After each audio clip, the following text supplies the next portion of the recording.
Hi, today I'm going to talk about several vocabulary words and the difference an accent can make on pronunciation.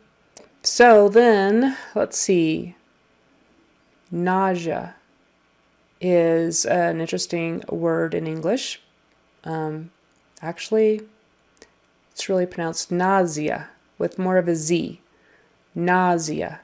And the primary accent is on the first syllable. Nausea, nausea. So even though nauseous is spelled similarly, at least the first part, that S in the middle isn't a Z sound, it's now an SH sound. Because, English is like that. You just never know. So you have nausea, and that is making you nauseous. Nauseous. So nauseous. And it's, again, the accent is on the first syllable. Nauseous. So nausea, nauseous. Sh, sh. And the middle sound of nauseous is that sh, sh sound, even though it is spelled with just an S-E-O-U-S. So nausea, you have nausea, you feel nauseous. Next one is heart. Heart. The middle sound in heart is the same as the middle sound in hard. It's an AR, vocalic R sound. Even though it's spelled with an E-A-R, it's just, forget the E. It's A-R. Heart. Heart.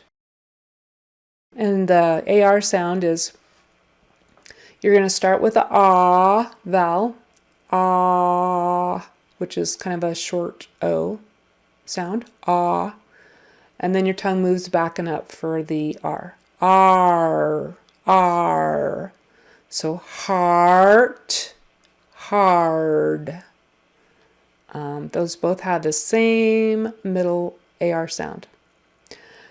Chest pain. Chest pain is one of those abstract, non-countable things that you have. So there's no article in front of it like a or the. It's just chest pain.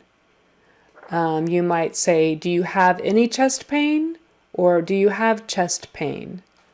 But there's no, do you have a chest pain?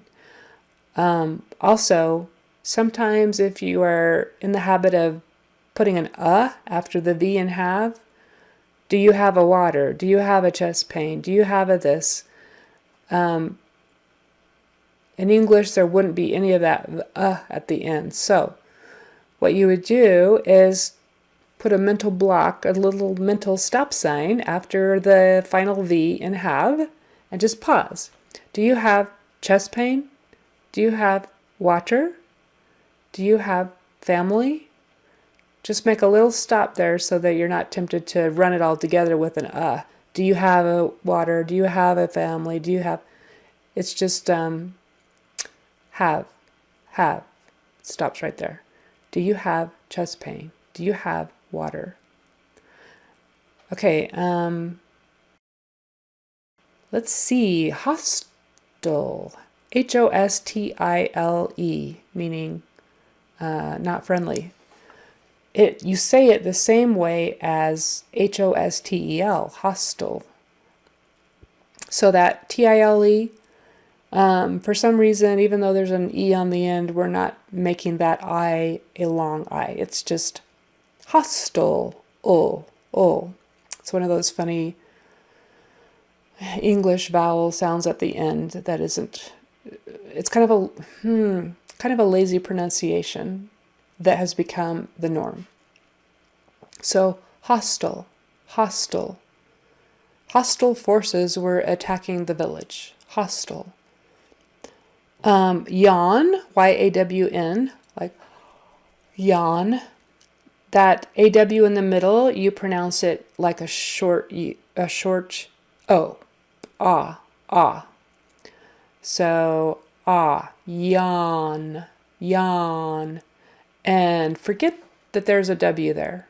Don't try to pronounce the W at all, or it will sound funny. Just yawn, as if it were Y-O-N, yawn.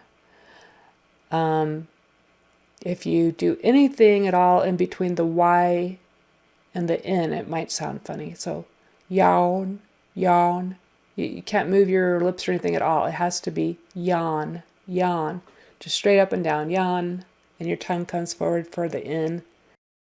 At the end, yawn, yawn. Make sure your tongue doesn't hit anything else on the way from the back for the Y and the front for the N. Yawn, yawn. Respiratory failure. That's a long phrase. So for people to understand that word, you need to make sure your accents are correct. Respiratory. So it's on the first syllable and then the fourth. But the strongest is on the first syllable. Respiratory. So not respiratory, respiratory or respiratory or any other version. It's got to be respiratory, respiratory. And then failure is like F long A-L-Y-E-R. Failure. It's not spelled that way, but that's kind of the phonetic spelling there. Failure, failure, failure, failure. Respiratory failure, respiratory failure. So story at the end, like story, like will you read me a story? But it's respiratory, respiratory, and failure. Another long word, occasionally. So for this one, the accent is on the second syllable, occasionally, occasionally. And that S in the middle is a Z sound, occasionally. Let's see. Oh, diabetes. Don't forget that there's that Z sound at the end. It's spelled with an S, but it's the Z sound at the end. In English, all those little sounds at the end of words are really important because they're often markers for whether or not the word is plural, whether or not diabetes. It can change the tense of the verb, like today I make, yesterday I made.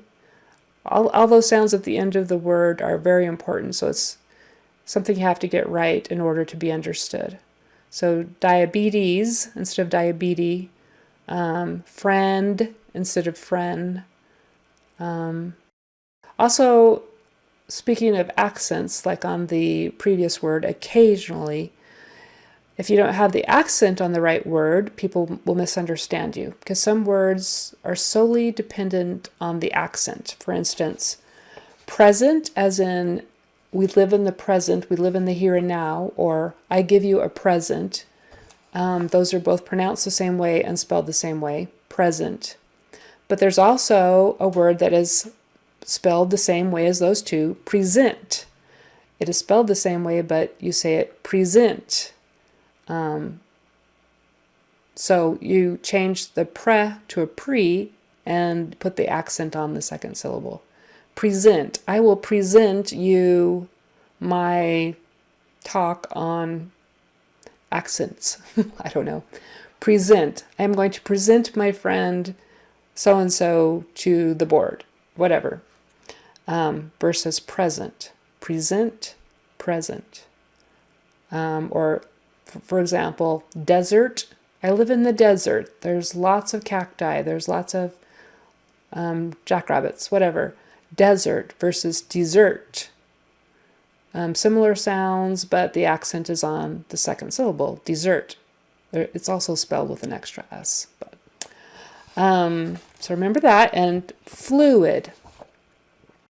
Fluid is spelled F-L-U-I-D, but you say it as if it were F-L-E-W-I-D. Fluid, like the bird flew, and then id, fluid, fluid. With the accent on the first syllable, fluid. So, and that is all for today. I hope that helps.